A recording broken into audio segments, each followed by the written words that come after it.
Hello，大家好啊！又話我衍生小弟啊。今日做片嘅時間係2023年嘅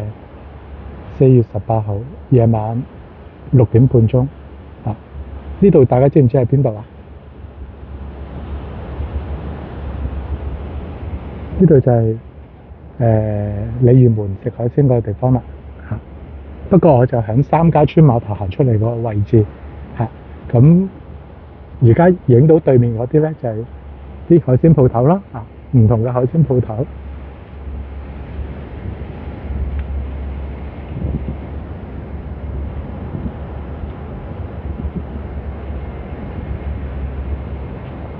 今日做呢段片嘅目的係咩咧？咁其實就係近期我都好少做片啊，因為自己唔識睇究竟發生咩事，唔識睇啲咩咧，就明明個市係好多不尋常嘅事發生緊嘅，但係個市繼續升。好簡單，你明明見到香港股市啦，啲中資科技股啊，嗰啲中資股嗰啲大股東啊，譬如好似比亞迪嘅巴菲特啊，咁騰訊嘅南非主權基金呢啲大股東不斷沽緊貨㗎啦咁亦都同一時間啦，港匯去到7.85啦，弱方保證啦，哇！金管局成日要接貨嘅咁喺咁嘅情況之下，港股都可以彈翻上20700幾點啦雖然今日都跌翻百幾點，其實好難理解，好似美國咁樣啦咁你可能啦，銀行暫時冇事啦，但係而家好明顯嘅一個情況就係好多國家唔再用美元啦，作為一個結算貨幣或者貿易貨幣喺咁嘅情況之下，其實呢個係對美國嘅打擊係好嚴重嘅，好深遠嘅影響㗎咁但係美股繼續彈升喎道指差唔多上34000點啦即係好似咩事都冇發生過。喺咁嘅情況之下，我即係根本就已經唔再係分析嘅嘢嚟㗎啦即係你夠膽嘅就去做啦或者應該咁講啦，作為投資者喺呢啲咁嘅市況能夠做嘅嘢就係你用衍生工具㗎啦即係譬如啦，你當個市會繼續升嘅話，你咪用衍生工具咯。衍生工具有冇好處啊？因為有槓桿譬如10倍槓桿、20倍槓桿，即係你攞5% 嘅錢，輸咗咪輸咗嗰5% 咯。但係如果個市真係同你預期個方向一樣嘅時候，你咪可以賺到錢咯咁呢個就係用衍生工具嘅好處啦。尤其是當大家唔知道點解會升嘅情況之下，而你又跟嘅話，唯有就可以咁做啦同埋最重要一樣嘢就係你預咗輸幾多因為而家買股票你真係唔知會輸幾多嘅。好簡單，如果突然間爆一單大嘢嘅時候，就唔係5% 10% 嘅損失嘅，可以係1成2成，而係你走都走唔到嘅尤其是你見到港匯嗰個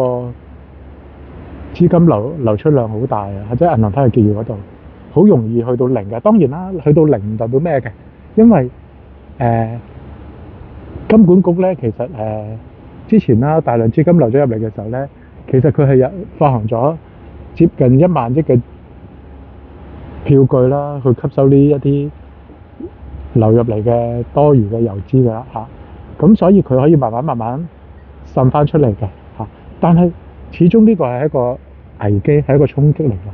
究竟市場嘅反應係點，大家都估唔到嘅。所以唯一可以做嘅嘢就係用衍生工具，透過槓桿，用最少嘅資金，希望同大市帶嚟相同嘅回報嘅金額。但係萬一睇錯市嘅時候，你嘅損失控制咗喺某個水平裏邊，又係我哋而家可以做到嘅嘢。因為大家唔知下一步會點走，個市瘋狂起上嚟嘅，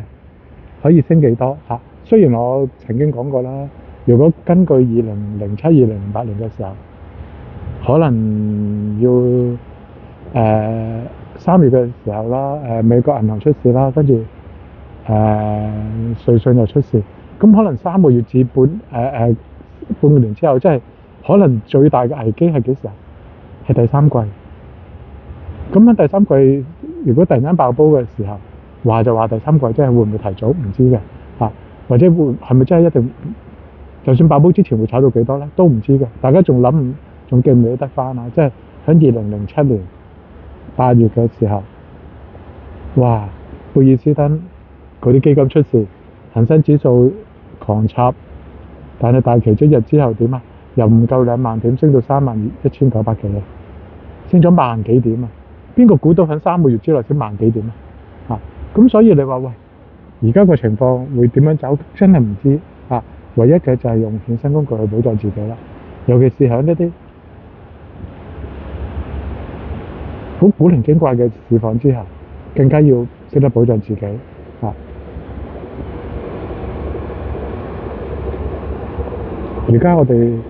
香港股市啦，或者全球金融市場就好似而家嘅天氣啦，像霧又像花，又大霧嚇，